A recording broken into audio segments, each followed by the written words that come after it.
இன்றைக்கி நம்ம சேனலில் அவரைக்காய் பொரியல் தான் செய்ய போகிறோங்க. ரொம்ப சிம்பிளாக ரொம்ப சுவையாக எப்படி அவரைக்காய் பொரியல் செய்கிறதுன்னு பார்க்கலாங்க. இந்த மாதிரி ஒரு வானல் வச்சுட்டு 2 டேபிள் ஸ்பூன் அளவுக்கு எண்ணெய் சேர்த்துக்கலாங்க. 1/2 ஸ்பூன் அளவுக்கு கடலைப்பருப்பு சேர்த்துக்கலாம்.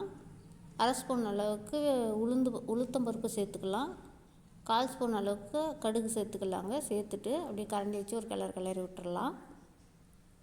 பாருங்கள், கடுகுலாம் நல்லா பொரிஞ்சிருச்சு.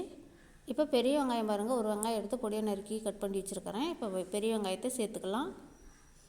சேர்த்துட்டு தேவையான அளவு கருவேப்பிலை சேர்த்துக்கலாங்க. இது கூடவே சேர்த்து ஒரு கிளறி விட்டுக்கலாங்க எல்லாத்தையும். இந்த அவரைக்காய் பொரியல் செய்கிறது ரொம்ப ஈஸிங்க. பாருங்கள், கம்மி பொருளை வச்சே ரொம்ப ருசியாக எப்படி செய்யுதுன்னு பார்க்கலாம். இப்போ தக்காளி பழம் ஒரு பழம் எடுத்து கட் பண்ணி வச்சுருக்குறேங்க. இப்போ தக்காளி பழத்தையும் சேர்த்துக்கலாம்.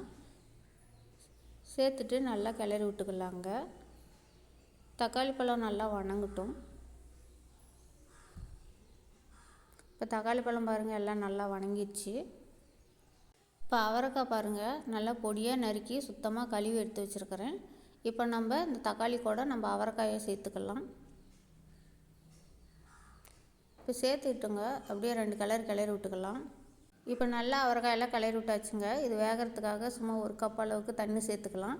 சேர்த்து நல்லா கிளறி விட்டுக்கலாங்க. உப்பு தேவையான அளவு மட்டும் சேர்த்துக்காங்க. அப்படி லாஸ்ட்டாக பத்தலைன்னா தூள் உப்பு சேர்த்துக்காங்க. மஞ்சள்தூள் 1/4 ஸ்பூன் சேர்த்து நல்லா கிளறி விட்டுக்கலாங்க. கிளறி விட்டு சாம்பார் தூள் 1 ஸ்பூன் சேர்த்துக்கலாம். மிளகாய் தூள் 1 ஸ்பூன் சேர்த்துக்கலாங்க. சேர்த்து எல்லாத்தையும் சேர்த்து கிளறி விட்டுக்கலாங்க.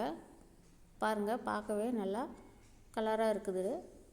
ஒரு 1/2 மூடி தேங்காய் எடுத்து நல்லா துருவி வச்சுருக்குறேங்க. இப்போ 1/2 மூடி தேங்காயை நம்ம அவரைக்காயோடு சேர்த்து நல்லா கிளறி விட்டுக்கலாம். தேங்காய் சேர்த்து ஒரு 5 நிமிஷம் கிளறி விட்டுட்டே இருங்க, அடி பிடிக்காத அளவுக்கு. இப்போ பாருங்கள், நம்ம அவரைக்காய் பொரியல் ரொம்ப சூப்பராக ரெடி ஆயிடுச்சு. ரொம்ப கம்மி பொருள்லையே.